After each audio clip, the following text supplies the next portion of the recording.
देखिए ये जर्नी जो है इतनी स्मूथ नहीं रही जैसा अब सब लोगों को दिखता है। मेरी लाइफ में बहुत से ट्विस्ट रहे हैं। स्लेजहैमर कंपनी की स्थापना करी, तो वो एक स्पेशलाइज टूल्स के लिए आप लोग काम करते हैं। स्लेजहैमर जो कंपनी है वो ऑयल वेल ड्रिलिंग के अंदर जो स्पेशल इक्विपमेंट्स लगते हैं ड्रिलिंग के लिए जी। उसको बनाती थी, और एक तरह से ये हिंदुस्तान में उस प्रोडक्ट्स को बनाने की शुरुआत थी। आज आप जिस मुकाम पे खड़े हैं, आपको कैसा फील होता है? कहने को तो सब लोग कहते हैं कि आप यहाँ तक मेहनत से पहुँचे हैं, पर मेरा मानना ये है कि ऊपर वाला ना चाहे तो एक पत्ता भी नहीं हिल सकता। स्लेजहैमर के बाद अब नेक्स्ट क्या एविएशन को आई कर रहे हैं कि आप क्या कोई आईपीएल टीम लेने के भी प्लान्स हैं?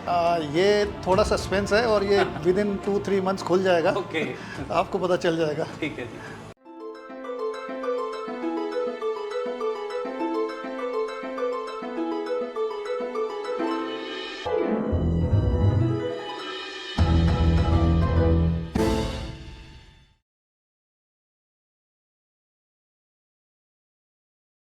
दोस्तों नमस्कार। आज के हमारे बी द चेंज के गेस्ट हैं प्रदीप मोहंती जी। प्रदीप मोहंती जी एक इंडिया के ऐसे इंडस्ट्रिस्ट हैं जिन्होंने बहुत ही हम्बल बैकग्राउंड से स्टार्ट करके अपनी जर्नी को बहुत ही कम समय में एक बहुत ही अच्छी ऊंचाई पे पहुंचाया, और एक इंस्पिरेशन है हम जैसे मिडिल क्लास एंटरप्रेन्योर्स के लिए। तो आइए बात करते हैं प्रदीप मोहंती जी से। प्रदीप जी, आपका स्वागत है हमारे बी द चेंज के बहुत बहुत नमस्कार आपको। पॉडकास्ट में। प्रदीप जी, आप हमारे दर्शकों को ये बताइए कि आपने अपने फील्ड में एक बहुत बड़ा मुकाम हासिल किया। मैं आपसे बात कर रहा था, आपने कहा कि आप वर्ल्ड की सेकंड लार्जेस्ट कंपनी हैं एक पर्टिकुलर प्रोडक्ट के लिए। तो अपनी इस जर्नी के बारे में थोड़ा सा बताइए। देखिए ये जर्नी जो है इतनी स्मूथ नहीं रही जैसा अब सब लोगों को दिखता है। मेरी लाइफ में बहुत से ट्विस्ट रहे हैं, और बट मैं भगवान का शुक्र मनाता हूँ कि ऑन एन एंड हम लोग जो है विनर साइड पे रहे। जी। तो मैंने अपना करियर एज ए पायलट शुरू किया था, बट अनफॉर्चुनेटली मैं उसमें अपना करियर परस्यू नहीं कर पाया पूरा, और मुझे अपने फादर साहब की फैक्ट्री में उनको ज्वाइन करना पड़ा। After 2 years I felt that this is not my cup of tea. Then I get into another field which is called the oil field. Okay. तो ऑयल फील्ड के अंदर मैंने ट्रेनिंग ली आसाम में और फिर फ्रांस में, और मैंने एक कंपनी की स्थापना की स्लेजहैमर ऑयल टूल्स के नाम से। जी। और धीरे धीरे ऊपर वाले का आशीर्वाद रहा, फैमिली का सपोर्ट रहा और दोस्तों की ब्लेसिंग्स रही, तो मैंने उसमें अच्छा मुकाम हासिल किया। जी। तो आप हमें ये बताइए कि आपने जैसे स्लेजहैमर फाउंड के कंपनी की स्थापना करी, तो वो एक स्पेशलाइज टूल्स के लिए आप लोग काम करते हैं, तो उसके बारे में थोड़ा सा बताएं। स्लेजहैमर जो कंपनी है वो ऑयल वेल ड्रिलिंग के अंदर जो स्पेशल इक्विपमेंट्स लगते हैं ड्रिलिंग के लिए जी। उसको बनाती थी, और एक तरह से ये हिंदुस्तान में उस प्रोडक्ट्स को बनाने की शुरुआत थी। तो we were, you can say we were kind of startup. Okay. और उसमें हमें बहुत साथ मिला, गवर्नमेंट ने भी बहुत साथ दिया, बाहर लोगों से भी बहुत हमें हेल्प मिली, और हम लोगों ने इसमें बहुत आगे बढ़ के काम किया, क्योंकि ये एक हाई टेक्नोलॉजी वर्क था, और उसमें अच्छा रहा, हमारा सफ़र अच्छा रहा। तो आपने रूटीन से हट के एक लाइन, जो मतलब एक कन्वेंशनल इंडस्ट्री का सेटअप था, उससे हट के एक लाइन में स्पेशलाइज किया आपने। जी, ये मेरी शुरू से आदत रही है कि मैं हमेशा कुछ इंडिफरेंट करना चाहता था लाइफ में। जी। और शायद वो आदत जो पहले सब लोग उसको टोकते थे, वो बाद में मेरे लिए ब्लेसिंग डिस्गाइज रही और मुझे इस ऊंचाइयों पे लेके आई। जितना मुझे याद है, मैं अपने बचपन में याद कर सकता हूँ कि मैंने आपको बाइक पे देखा है, जी क्रिकेट भी खेलते देखा है। जी। तो अब आप, मुझे आपकी प्राइवेट जेट की भी जर्नी पता है, पूरे शहर में पता है, तो उसका एक सफ़र बताइए कि कैसा आज आप जिस मुकाम पे खड़े हैं, आपको कैसा फील होता है? नहीं, बहुत ही अच्छा लगता है, और मैं तहे दिल से ऊपर वाले का शुक्रगुजार हूँ कि उन्होंने मुझे इस मुकाम तक पहुँचाया। कहने को तो सब लोग कहते हैं कि आप यहाँ तक मेहनत से पहुँचे हैं, जी। पर मेरा मानना ये है कि ऊपर वाला ना चाहे तो एक पत्ता भी नहीं हिल सकता। और वही आपके सामने ऐसे चीज़ों को बनाना शुरू कर देते हैं कि आपकी हर चीज़ें, जिसको कहते हैं ना, आपका हर दाव सही पड़ रहा होता है। हर पत्ता बढ़िया पत्ता। हाँ, तो ये एग्जैक्टली वैसा हुआ मेरे साथ में। जी बाइक तो मेरे पास कॉलेज डेज से ही थी और मैंने बहुत क्रिकेट भी खेली है, और बाइक पे बहुत दूर दूर तक जाते थे हम लोग क्रिकेट खेलने के लिए भी। और बट धीरे धीरे जब हम लोग बिज़नेस के अंदर आए तो मैंने 100% अपना दिया, 100% एफर्ट दिया, और मैंने कभी बिज़नेस एथिक्स नहीं छोड़े। जी जो एक बिज़नेस के लिए एथिक्स की ज़रूरत होती है, हम लोगों ने उसको पूरा फॉलो किया। और शायद एक वो बहुत बड़ी वजह रही कि स्लेजहैमर को दुनिया भर में बहुत सराहा गया, जी क्योंकि बाहर के लोगों को वो अच्छे प्रोडक्ट के साथ साथ एथिक्स की भी ज़रूरत होती है, जो वो उन्हें हमसे मिली, और उसकी वजह से हमें सफलता भी मिली। जी। आपने उनके एक्सपेक्टेशन के हिसाब से काम जी किया। जी तो हमें ये तो पता चला कि आपने बहुत ही अच्छा अपने फील्ड में करा, साथ में आपका एक पैशन है, पैशन फॉर लग्जरी कार्स जी and passion for private jets. जी। उसके बारे में बताइए। लग्जरी का तो शायद मैं अगर बोलूँ तो सभी यंग एंटरप्रेन्योर, और या जब हम कॉलेज में भी थे, पहला वो रहता है, पहला प्यार है। सभी यंग लड़कों को जो है व्हील्स के साथ एक अलग से अटैचमेंट रहता है, तो वो मुझे भी था।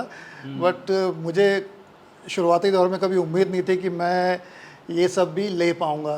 तो धीरे धीरे मैंने कलेक्शन तैयार की लग्जरी कार्स की। तो in my collection I got Rolls Royce, Bentley, BMW, Mercedes, Audi, और 13-14 इस तरह की कारें मैंने अपने पास में रखी हुई हैं। ठीक है। और जेट्स के बारे में बताइए। जेट में क्या है, जैसे बताया कि मैं पहले फ्लाइंग किया करता था, जी। फिर उससे छोड़ के मैं बिज़नेस में आया। में। फिर एक सर्टन टाइम के बाद मुझे लगा क्यों ना जो मेरा पहली पसंद है उसको दोबारा से जिया जाए। मैंने अपना लाइसेंस दोबारा रिन्यू कराया, और after some certain time I felt कि now it's a good time for me to buy out one aircraft. Okay. So my first aircraft was a twin turbo 7 seater था। उसको मैंने लिया, जो मैं अपने और एक को पायलट के साथ उड़ाता था। और उसके बाद फिर लगा कि व्हाट नेक्स्ट, तो अभी रिसेंटली फिर मैंने एक जेट परचेज़ किया अपने लिए। जी। आप स्लेजहैमर के बाद अब नेक्स्ट क्या एविएशन को आए कर रहे हैं कि आप जैसे जेट्स की कलेक्शन बना रहे हैं, तो आप एविएशन इंडस्ट्री में भी आना चाह रहे हैं? जी हाँ, मैं आना चाह नहीं रहा, मैं आ गया हूँ। Okay. फॉर योर इन्फॉर्मेशन, स्लेजहैमर के बाद क्योंकि अब मेरा स्लेजहैमर में बहुत ही कम इन्वॉल्वमेंट है, जी। और मैंने एक और कंपनी फॉर्म की है एविएशन से रिलेटेड। उसमें जो हमारा जेट है, जो फर्स्ट जेट हमारा आया है, now it's already available for the charter and it's working fine. Okay. और by the end of this year we are planning to get one more jet. Okay, then you'll have a fleet of 3 aircrafts. Then I will have 3 3 aircrafts. aircrafts. And for rentals you'll be providing? हाँ, charter के लिए ही Charter है के ये। लिए। जी हाँ जी। जी। प्रदीप जी, आप एक वेल सेटल्ड बिजनेसमैन हैं, आप एक पायलट भी हैं, तो अभी क्या आप अपनी फ़्लाइट्स को खुद भी मतलब फ्लाई करते हैं आप? देखिए, जो जेट है मेरे पास में उसका एंडोर्समेंट है नहीं, तो वो तो मैं कर नहीं सकता। Okay. हाँ, जिस एयरक्राफ्ट का एंडोर्समेंट मेरे लाइसेंस पर है, जी। मैं उसको निश्चित तौर पे उड़ाना पसंद करता हूँ। तो रेगुलर कभी कभार? अब रेगुलर नहीं हो पाता, क्योंकि इतना समय नहीं होता इतनी सब जगह में इन्वॉल्व होने की वजह से। जी। हाँ, जब भी मौका मिलता है मैं कभी मौका छोड़ता नहीं। तो एक और चीज़ मैं आपसे पूछता हूँ कि अगर जैसे हमारे व्यूअर्स हैं, यंगस्टर्स सुनना चाहते हैं, काफ़ी अप्रीहेंशंस होती हैं पायलट का लाइसेंस लेने के लिए, उसके लिए कुछ थोड़े बेसिक वो बताना चाहेंगे आप? अगर देखिए, अगर आपको फ्लाइंग का शौक़ है, लाइसेंस लेना कोई मुश्किल काम नहीं है। जी। आप 10+2 आप लोगों ने साइंस से की होनी चाहिए, और उसके बाद आप जाके एग्ज़ाम होता है DGCA का, और ये जितने भी फ्लाइंग क्लब्स हैं या फ्लाइंग स्कूल्स हैं, वहाँ जाके आप फॉर्म भरिए। Every month they conduct exam, और उसको क्लियर करने के बाद फिर मेडिकल होता है, then you are into aviation. तो आप उसके बाद आप सीखिए, और पहले 250 घंटे होते थे CPL लेने के लिए, बट अब उसको घटा के 200 घंटे कर दिए गए हैं। अच्छा। तो आप CPL लेके उसके बाद आप कमर्शियली कहीं पे भी अप्लाई कर सकते हैं। CPL is commercial pilot licence. Okay. तो फिर आप एविएशन में आ सकते आ हैं। सकते हैं। ये बताइए कि आप फ्लाइंग के साथ एक आपका बहुत बड़ा पैशन शुरू से रहा है क्रिकेट। जी। तो क्रिकेट का भी आप काफ़ी टीम्स, एक आपने एकेडमी भी खोली हुई है, जी हाँ। उस एकेडमी के बारे में और अपनी टीम के बारे में बताइए। क्रिकेट मैं बहुत खेलता था पहले भी, और अभी भी खेल रहा हूँ। और मैंने फर्स्ट क्लास क्रिकेट भी खेली अपने यंग एज में। और दूसरा, क्रिकेट मेरे लिए तो स्ट्रेस बस्टर है। जी। और क्रिकेट के साथ इन्वॉल्वमेंट मेरा स्लेजहैमर चलाते चलाते इसलिए बढ़ गया क्योंकि एक दिन मैं कोई एक मैच देखने गया था। वहाँ पे मुझे कुछ लड़के दिखे जो बड़े ही पैशनेट तरीके से क्रिकेट खेल रहे थे। फिर मैं मैच ख़त्म होने के बाद उनसे मिला तो पता चला कि वो लड़के जो हैं खेलने में बहुत अच्छे हैं, बट फाइनेंशियली उतने साउंड नहीं है। तो मेरे दिमाग में एक आइडिया क्लिक किया और मैंने जितने भी अच्छे क्रिकेटर्स हैं उनको एक एक करके चेरी पिक किया, उनको अपनी कंपनी में ला के उनके एजुकेशन अप्रोप्रिएट जॉब दी और उनको खेलने के लिए उनको प्रमोट किया। और फिर हम लोगों ने अपने स्लेजहैमर की टीम बनाई और उस टीम को लेके मैं फिर धीरे धीरे विदेश भी गया। और अब तक हम पिछले 7 या 8 साल से हम विदेश का दौरा करते आ रहे हैं और आईसीसी के काफ़ी टूर्नामेंट खेल रहे हैं उस टीम को लेके। And I am happy to report there are so many certain good players are coming up from our academy now, जो स्टेट्स के लिए खेल रहे हैं और हो सकता है उसमें से कुछ आपको नेशनल टीम में भी खेलते हुए दिखें आने वाले समय में। तो आपके क्या कोई आईपीएल टीम लेने के भी प्लान्स हैं? ये थोड़ा सस्पेंस है और ये विद इन 2-3 मंथ्स खुल जाएगा। आपको पता चल जाएगा। ठीक है जी। या तो आप, जैसे हम बात कर रहे हैं प्रदीप जी, आप क्रिकेट भी खेलते हैं, आप पायलट भी हैं और आप बिज़नेस भी चला रहे हैं। कहाँ से आपको ऐसी इंस्पिरेशन मिल रही है, कहाँ से मोटिवेशन मिलती है कि आप ये सारी चीज़ें बहुत पैशनेटली कर पा रहे हैं? देखिए, अकेले आप कुछ भी नहीं कर सकते, इट्स अ टीम एफर्ट। सो मैं तो क्रिकेट को जो है, जैसे क्रिकेट जो गेम है उस गेम को ही मैं अपनी लाइफ में भी लेके चलता हूँ, बिजनेस में भी लेके चलता हूँ कि ये कलेक्टिवली जो है टीम एफर्ट ही होता है। और आपके पास में अगर अच्छी टीम है तो आप 1 नहीं 2 नहीं 10 काम कर सकते हैं और कोई दिक्कत नहीं आएगी आपको। तो एचआर में, ह्यूमन रिसोर्सेज में आप स्पोर्ट्समैन स्पिरिट दिखा के कंपनी? बिल्कुल बिल्कुल। हमारे यहाँ तो हमारी कंपनी में स्पोर्ट्स पर्सन के लिए तो एक्स्ट्रा प्रिविलेज भी है। जी हाँ। तो ये एक स्पोर्ट्समैन स्पिरिट, एक मतलब एक भाव ऐसा है, तो शायद इसी वजह से आप इतनी जल्दी, मतलब जल्दी तो नहीं कहेंगे लेकिन एज़ कम्पेयर टू जैसे लोग दूसरी तीसरी पीढ़ी में इतना बड़ा काम कर पाते हैं, आप फर्स्ट जनरेशन में ये मैं तो ये मानना था कि सब लोग साथ में मिल के चले और ये कारवां बढ़ता गया। सबकी इसमें हिस्सेदारी है, मैं अकेला नहीं इसमें हिस्सेदार नहीं हूँ, सब लोगों की वजह से हुआ ये जो भी हुआ। और आप ये बताइए, आप क्रिकेट खेलते हैं, एक आप परस्यू करते हैं स्पोर्ट्स, उस स्पोर्ट्स का आपकी लाइफ में कितना बड़ा इम्पैक्ट रहा? आपकी फिटनेस के ऊपर भी इम्पैक्ट है उसका? रहता है, क्योंकि अभी भी जब हम लोग मैचेस वगैरह खेलते हैं तो कई मैचेस प्रो टीम से भी होते हैं जिसमें करंट रणजी प्लेयर भी हैं और कई बार करंट इंडियन प्लेयर भी खेल रहे होते हैं। And you have to give your 100%। Game में ऐसा नहीं है कि आप जीतने के लिए खेल रहे हैं, बट आप जब गेम में खेल रहे हैं तो आप अपना 100% जीतिए और फिर जो रिज़ल्ट आएगा उसका आप मत सोचिए कि क्या रिज़ल्ट रहेगा। तो 100% देने के लिए आपको फिज़िकली फ़िट होना ज़रूरी है। तो इसलिए मैं भी कोशिश करता हूँ कि मैं एटलीस्ट उनसे जीत ना पाऊँ बट उनको कम्पीट तो कर सकूँ। प्रदीप जी, बहुत ही अच्छा लग रहा है आपसे आपके दिल की बात जान के, और दिल से बात करके बहुत अच्छा लग रहा है। ये बताइए कि आप जो आने वाले एंटरप्रेन्योर्स हैं, जो एक यंग जनरेशन पढ़ के आ रही है, वो बिज़नेस करना चाहती है। आज बिज़नेस का एनवायरनमेंट में इंडिया में डिफरेंट हो गया है, बहुत ज़्यादा प्रोएक्टिव है गवर्नमेंट भी। आप क्या स्मॉल टिप्स जो देंगे एंटरप्रेन्योर्स को, जो एक बेसिक नीड्स हैं for becoming a entrepreneur and good entrepreneur? देखिए, जैसे मैंने पहले बोला, ethics is the must, honesty is must, hard work is must. But apart from this, आप कभी हार ना माने। आप एक बार आपको लगता है कि आप अचीव नहीं कर पाए, आप दोबारा कोशिश करिए, तीसरी बार करिए, चौथी बार करिए, on an and you will be on the winner side. वो शाहरुख खान का एक बड़ा अच्छा डायलॉग है ना कि जब तक हैप्पी एंडिंग नहीं होती तो इट मीन्स पिक्चर अभी बाकी है मेरे दोस्त। ओके। तो मैं तो उसको फॉलो करता हूँ कि जब तक मैं जो चाह रहा हूँ वो मुझे मिल नहीं गया तब तक keep on trying. Pradeep ji, हम ये भी जानते हैं कि आप काफ़ी फिलैंथ्रोपी एक्टिविटीज़ भी करते हैं, उसके बारे में भी कुछ अगर आप शेयर करना चाहें।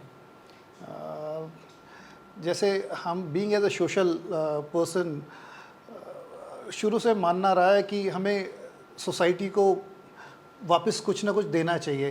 तो उसी के मद्देनज़र चलते हुए हम लोगों ने स्लेजेमर फाउंडेशन के नाम से एक फाउंडेशन बनाई जिसमें हम इकोनॉमिकल वीकर सेक्शन के जो बच्चे हैं उनको फ्री एजुकेशन देते हैं, और उसके अलावा स्किल डेवलपमेंट में वुमेन एम्पावरमेंट के तहत चलते हुए हम लोग ये जो हाउस होल्ड मेड्स हैं उनको उनके फ्री टाइम में सिलाई कढ़ाई सिखाते हैं, ब्यूटिशियन का काम सिखाते हैं। उसके बाद हम उनको कोशिश करते हैं सो दैट कि they can start earning extra money for their own. Apart from this 2 साल पहले हम लोगों ने एक मूवी भी बनाई that was also on the women empowerment अजो के नाम से, और उसको काफ़ी सराहा गया और उसको कई फिल्म फेस्टिवल में अवार्ड्स भी मिले उसको। That is a Hindi movie? It's a Hindi movie. Okay. तो शॉर्ट डॉक्यूमेंट्री है और इट इज़ नहीं, it's a proper feature film है। पूरी कहानी है उसके अंदर, म्यूज़िक भी है, गाने भी हैं, और एक बहुत ही अच्छी स्टोरी है वो एक बच्चे को लेके। अभी वुमेन एम्पावरमेंट पे हम देख रहे हैं काफ़ी मूवीज़ बन रही हैं। अभी लापता लेडीज़ एक देखी तो बहुत ही अच्छी। हाँ, ये उसी तर्ज पे है, ये कमर्शियल आप इसको नहीं कर सकते। हाँ, it's a like of parallel cinema. Okay. आप जैसे हमने शुरुआत से ही आपसे बताया कि हम लोग भी बी द चेंज की शुरुआत ही इसी वजह से हुई कि अच्छी बात को आप जैसे लोगों को लोगों से रूबरू कराएं ताकि लोगों को पता चले कि भाई आप कर सकते हैं तो मैं क्यों नहीं कर सकता। तो इसी वजह से हमने आपका इंटरव्यू लेने का सोचा, और बहुत प्रिविलेज है हमारी कि आपसे मौका मिला। और मैं ये जानना चाह रहा हूँ कि अगर आप नेक्स्ट 10 ईयर्स में अपने आप को कहाँ देखते हैं, क्या प्लान्स क्या हैं? इतनी लंबी प्लानिंग तो मैंने कभी ज़िंदगी में सोची नहीं कि क्या करना है, क्योंकि बट हाँ, कोशिश ये है कि मैं अपने शहर के लिए कुछ अच्छा कर पाऊँ जी। जो लोग मेरे साथ जुड़े हुए हैं उन लोगों के लिए मैं कुछ अच्छा कर पाऊँ। और अगले 10 सालों में जैसे मैंने अब ये एविएशन का स्टार्ट किया है, इसको थोड़ी और ऊंचाइयों पे लेके जाऊं जी। और 1-2 और भी प्लान्स हैं अभी मेरे पाइपलाइन में, उनके ऊपर आई एम जस्ट वर्किंग। मे भी हो सकता है कि आप 2 या 3 साल बाद जब मेरा दोबारा इंटरव्यू लेने आए तब आपको कुछ और नया देखने को या जानने को मिले। इंतज़ार करेंगे।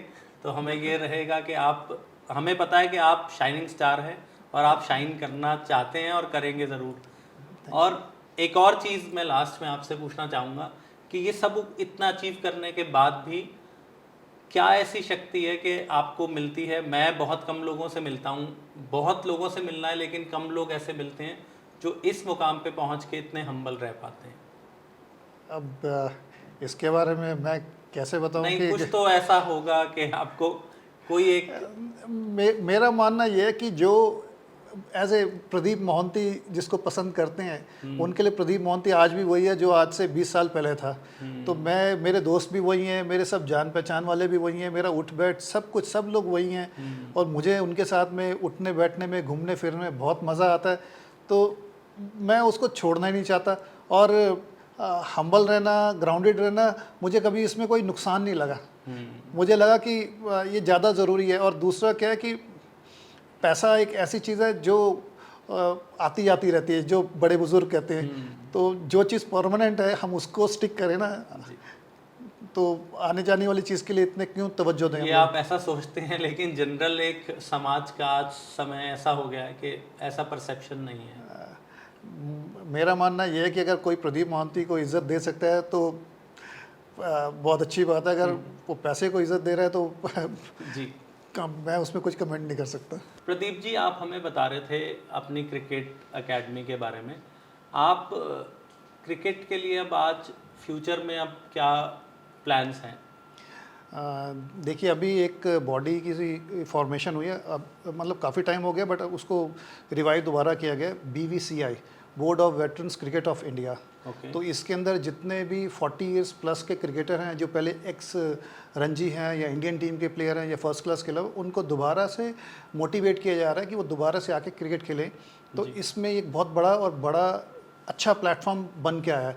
तो BVCI में फ़िलहाल जो है मुझे पोजीशन दी गई है हरियाणा के प्रेसिडेंट की। और इसके अंडर हम लोग बहुत सारे मैचेस अभी हो रहे हैं और हम लोग खेल के भी आए हैं। हरियाणा इस समय करंट ऑल इंडिया विनर है।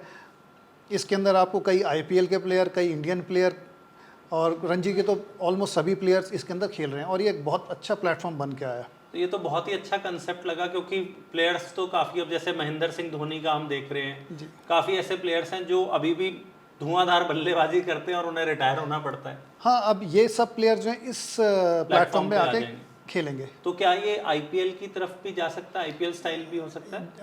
यस, हमारे जो इंडिया के जो प्रेसिडेंट हैं मिस्टर प्रवीण त्यागी, पिछले साल ही उन्होंने IVPL किया था। जैसे IPL है उसकी तरह IVPL वेटरन्स। ओके। तो उसके अंदर ओवरसीज़ के भी बहुत से प्लेयर्स आए थे। इंडियन प्लेयर जो हैं, एक्स प्लेयर हैं, वो भी खेले थे। प्रॉपर IPL की तरह हुआ था और बहुत सक्सेसफुल हुआ था।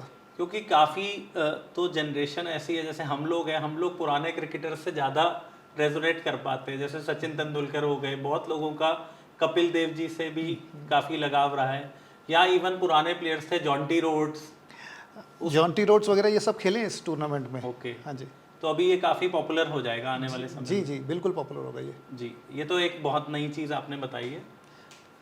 तो इसमें ऐसा होगा कि 45-50 वाले भी प्लेयर्स? हाँ, इफ़ यू आर वो हम लोग सिलेक्शन करते हैं परफॉर्मेंस बेसिस पे। जी।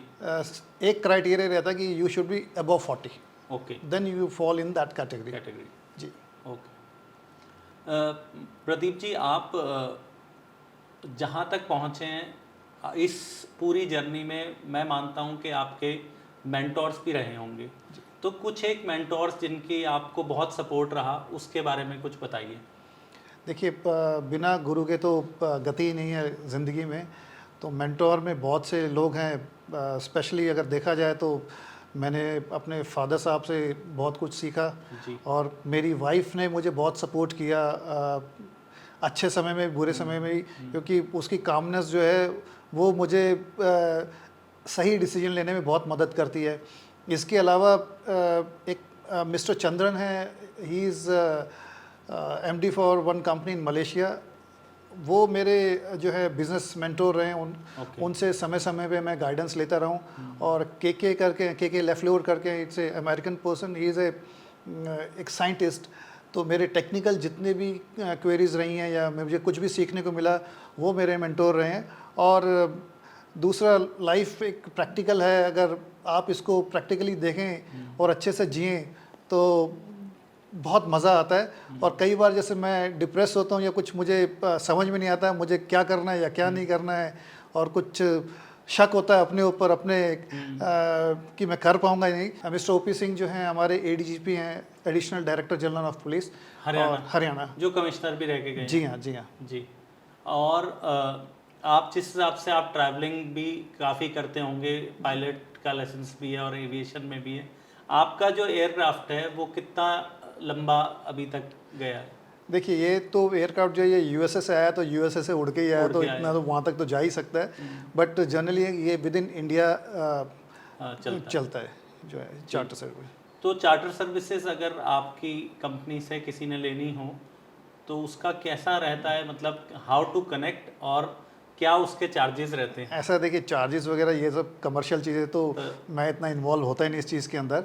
और इसके लिए हम लोगों की प्रॉपर वेबसाइट्स वगैरह बनी हुई हैं। और पूरी टीम है जो इसको saffronstokes.com के नाम से, और पूरी टीम है वो इसको कैटर करती है जी। इनको पार्क करने के लिए भी सुना है कि काफ़ी बड़ा ह्यूज बजट होता है। ऐसा होता भी है और नहीं भी होता है। These are commercial things.